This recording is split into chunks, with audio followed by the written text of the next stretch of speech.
Hi everyone and welcome back to my channel.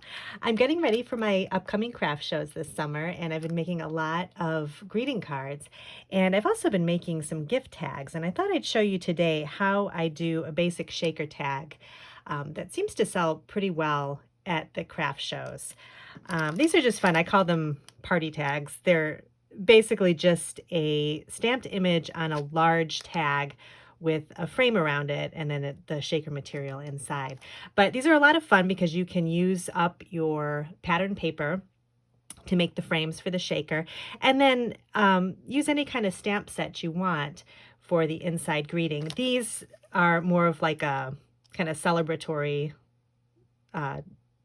sentiment. So this is actually an older stamp set from Avery L. And if you have this kind of stamp where it's kind of like multiple words in one stamp in a kind of a square pattern, that's really great for this kind of tag.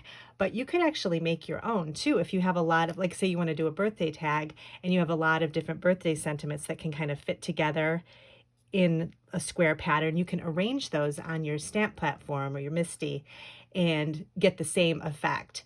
So I'll try to find some stamps online that might work for something like this.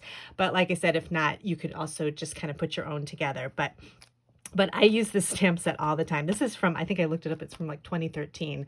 So it's very old. You may be able to find it maybe somewhere online, like on eBay or something. But this is called Cheers, and it's from Avery L.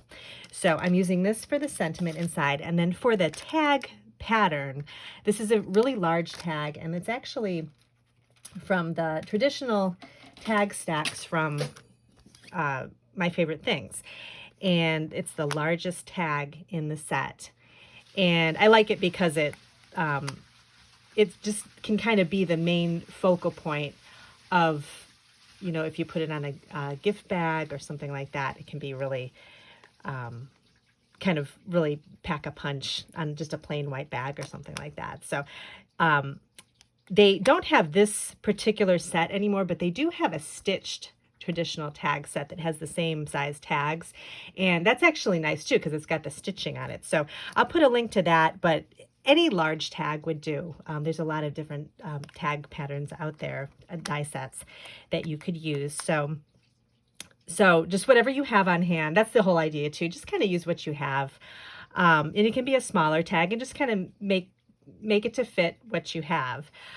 So I'm using this large tag, and then for the frame to create the shaker, I have this frame. This was from Paper Tray Ink. It's just a basic rectangle frame, and I know Lawn Fawn has a lot of these frames too. And these are nice to just have because I use frames all the time on my greeting cards to kind of highlight a sentiment.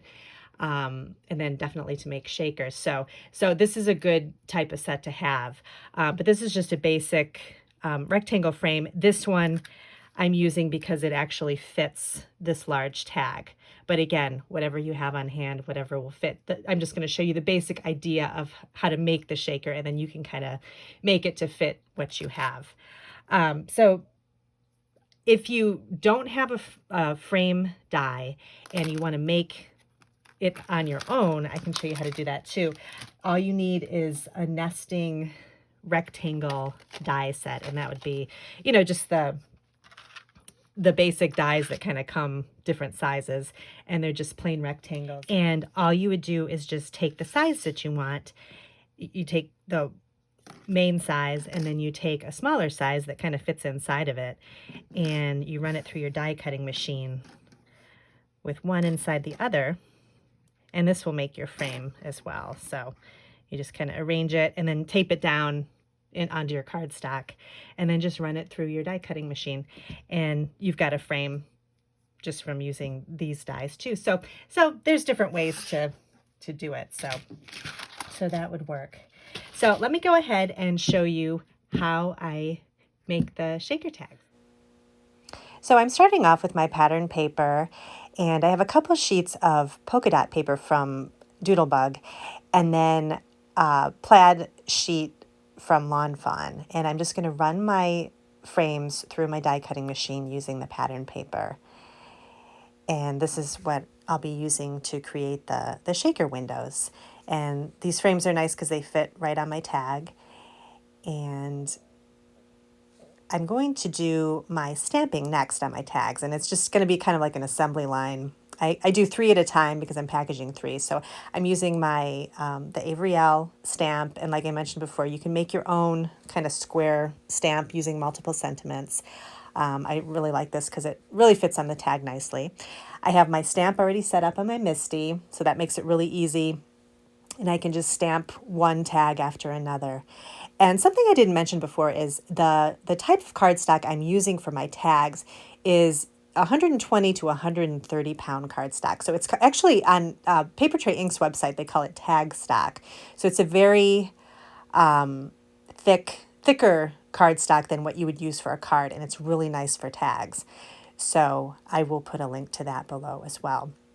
And then I'm just using my Stamptabulous tool to stamp my image, kind of get a nice imprint on there. I really like this tool. I picked it up from Etsy, and it's really pretty too. So I'm just stamping this a couple times. I'm using a black dye ink. You could use VersaFine black ink and do like heat embossing too. That would be really pretty with some clear embossing powder, but I'm just doing a basic dye ink.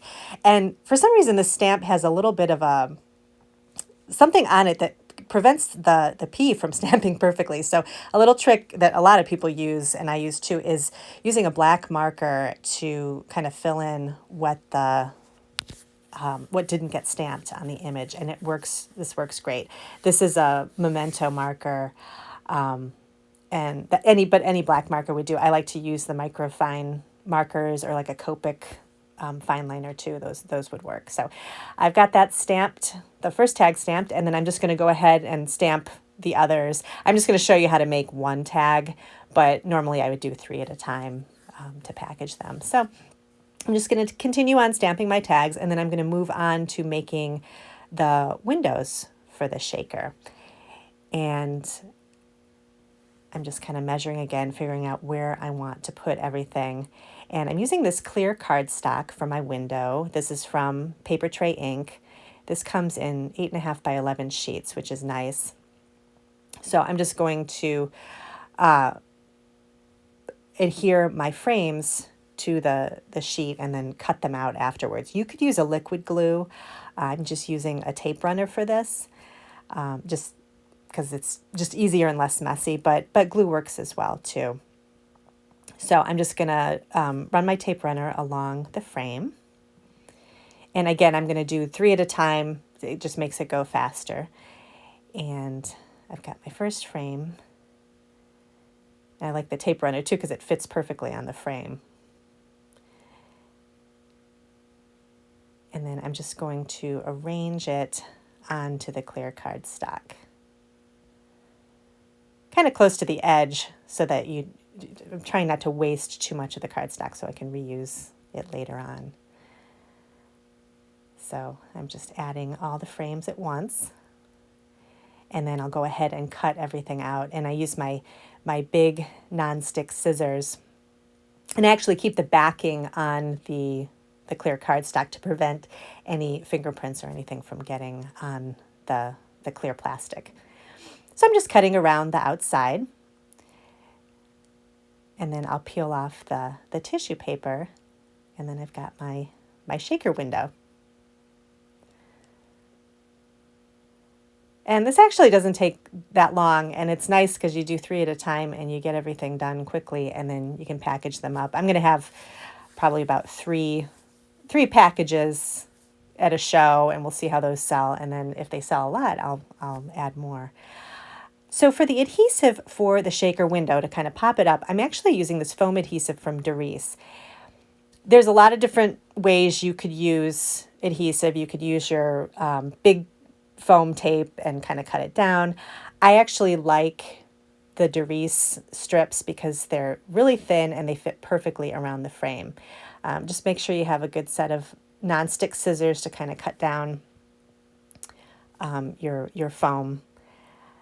But these strips actually fit this rectangle perfectly. Like the long strips fit the long side of the rectangle perfectly. And then I just have to cut down the short side. And what I'm going to do is put actually 2 layers of foam tape, because this way the shaker material can move around a little bit better. I found if I just use 1 layer, you don't get as much of a good shaker effect. So I'm going to add another layer of the foam strips. And you just peel off the backing and then just pop the other strip on top and just do the same thing, finish it off. And then you got your frame. And now I have a variety of different types of shaker material. This is from Queen & Company. They're just almost like little glass beads or plastic beads. I'm using those with a mixture of colorful sequins. And I'm doing a pencil line to make the hole for my tag first before I add the shaker window. And it's always helpful to have a lined grid mat to help you kind of find the middle.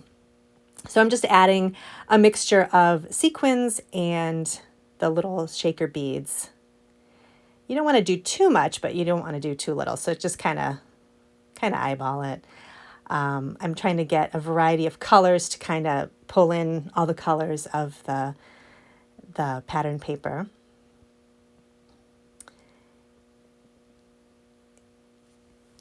And these beads, I'm trying to find them. They have some on the Queen & Company website. Sizzix actually has a nice, I just found, they have like a bead and sequin variety that comes in one package. So I'll put a link to those too, because that looks like that would be a good mixture of shaker material you could put in a shaker tag like this. So I'm just adding a little bit of yellow.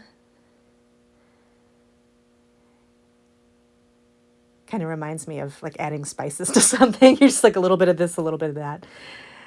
So now I'm ready to add my window, and I'm just going to peel off the backing. You want to make sure you don't touch the window so you don't get fingerprints and stuff on the inside. Make sure any lint is out of the inside of the window. And then you just want to carefully place it over the tag. And then again, it's good to have a grid mat so you can kind of make sure your tag is straight. I'm going to pull this off the camera a little bit just so I can kind of lean over and make sure I've got everything straight. Because once it's down, it's you can't pull it back up again. That's the one thing with the foam tape. It sticks really well. So this turned out good. It's got even, and it's got a lot of good shaker material in it. And I'm just using my Crop-A-Dile to punch the hole. I like this because it's got an open hole so you can see where you're punching. So I've got that, and then I'm going to add some twine. I like to use this color, like the two-colored twine. I think it's fun to use on tags. And I'm just going to put this through the front. And I'll just package 3 at a time in a clear cellophane bag, and they look really nice kind of out on my craft table. So really easy to make, and I'm ready to go. So thanks so much for joining me today. And if you have any questions, just leave me a comment below, and I'll see you in my next video.